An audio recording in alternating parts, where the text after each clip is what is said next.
Game changer pre ఈవెంట్కు వెళ్లి మృతి చెందిన చరణ్ మణికంఠ కుటుంబ సభ్యులకు తీవ్ర అవమానం జరిగింది. పవన్ కళ్యాణ్ పరామర్శ కోసం వెళ్లి గంటల కొద్దీ నిరీక్షించిన వారికి ఆవేదనే మిగిలింది. నామమాత్రంగా పవన్ పలకరించి వెళ్లిపోవడంతో కృంగిపోయారు. చిన్న ఓదార్పుతో తమలో కొంత ధైర్యం కలుగుతుందని అనుకుంటే అవమానం ఎదురైందని ఆవేదన వ్యక్తం చేస్తున్నారు. మరింత సమాచారాన్ని మా ప్రతినిధి రాజు అందిస్తారు. గేమ్ చేంజర్ ప్రీ ఈవెంట్ బాధితులకు ఘోర అవమానం జరిగింది. పరామర్శ కోసం పిలిపించినటువంటి డిప్యూటీ సీఎం పవన్ కళ్యాణ్ బాధితులను పరామర్శించకుండానే వెళ్ళిపోవడం పట్ల బాధిత కుటుంబం తీవ్రంగా కుంగిపోతుంది. ఈవేళ పిఠాపురంలో జరిగినటువంటి సంక్రాంతి సంబరాల కోసం పవన్ కళ్యాణ్ రావడం జరిగింది. ఈ నేపథ్యంలోనే అధికారులు పవన్ కళ్యాణ్ పరామర్శిస్తారని చెప్పి ఎవరైతే ఆ ప్రీ ఈవెంట్కి వెళ్ళి వస్తూ చనిపోయారో మణికంఠ చరణ్ కుటుంబాలను ఉదయం తీసుకెళ్లడం జరిగింది. ఉదయం 7 గంటల నుంచి మధ్యాహ్నం 3 గంటల వరకు కూడా ఈ రెండు కుటుంబాలు కూడా ఆ పిఠాపురంలో నిరీక్షించిన పరిస్థితి అయితే ఉంది. అయితే సభ అనంతరం కేవలం నామమాత్రంగానే వచ్చి చూసుకుంటారులే అని చెప్పి ఎంపీ ఉదయ శ్రీనివాస్ చెప్పి వెళ్ళిపోయారని చెప్పి బాధిత కుటుంబం చెప్తుంది. చాలా అవమాన భారంతో కృంగిపోతున్న పరిస్థితి ఉంది. చెప్పండి, ఇప్పుడు ఉదయం మీ దగ్గరికి ఎవరు వచ్చారు, ఏం జరిగింది అక్కడ? రాత్రి ఫోన్ వచ్చిందండి. 5 వెళ్తే అందులో ఒక్కళ్ళే వెళ్ళాలని చెప్పారండి.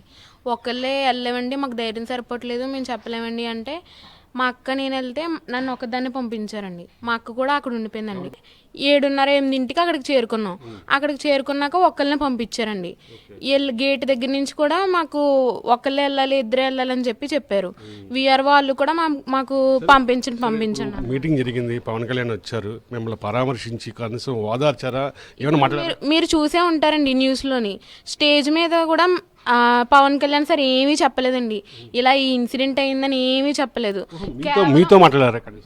మీరు చూసే ఉంటారు కదండి, అక్కడ ఏడీబీ రోడ్డుకి వెళ్ళారు, ఏడీబీ రోడ్ నుంచి వచ్చారు. ఈవెంట్లో కూడా ఏమీ చెప్పలేదు, దీనికోసం చెప్పలేదు, తిరుపతి గురించే చెప్పారండి. మావి ప్రాణాలే కదండి, మా తమ్ముడే కదండి, మా సొంత తమ్ముడండి, దేనికి అడగలేదండి.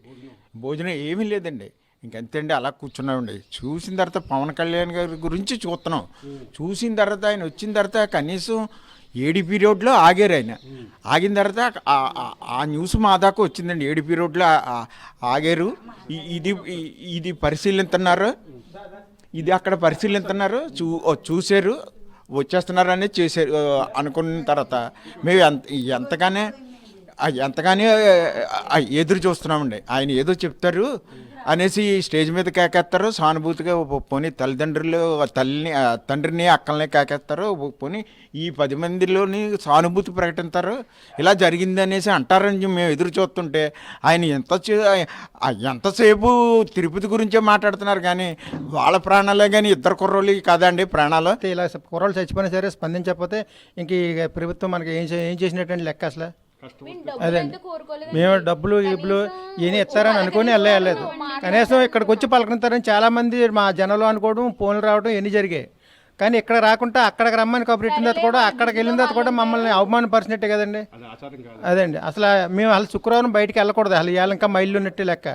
కానీ అలాంటిది రమ్మన్నారు కదని మేము తెలిసిన వాళ్ళు కారు కట్టించుకుని వెళ్ళాం. అయినా పని అవ్వలేదు.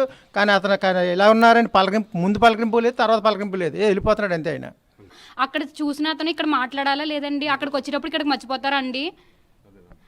ఇది మనం చూస్తున్నాం. చాలా తీవ్రమైన ఆవేదనలో చరణ్ కుటుంబం ఉంది. మణికంఠ కుటుంబం కూడా పవన్ కళ్యాణ్ వచ్చి పరామర్శిస్తారని చెప్పి వేదిక వద్ద ఎంతో గంటల తరబడి ఆశగా నిరీక్షించిన పరిస్థితి. అయితే పవన్ పట్టించుకోకుండా కేవలం నా మాత్రమే ఎంపీ ఉదయం చూసుకోమంటూ చెప్పి వెళ్ళిపోవడం వీరు జీర్ణించుకోలేని పరిస్థితి అయితే ఉంది.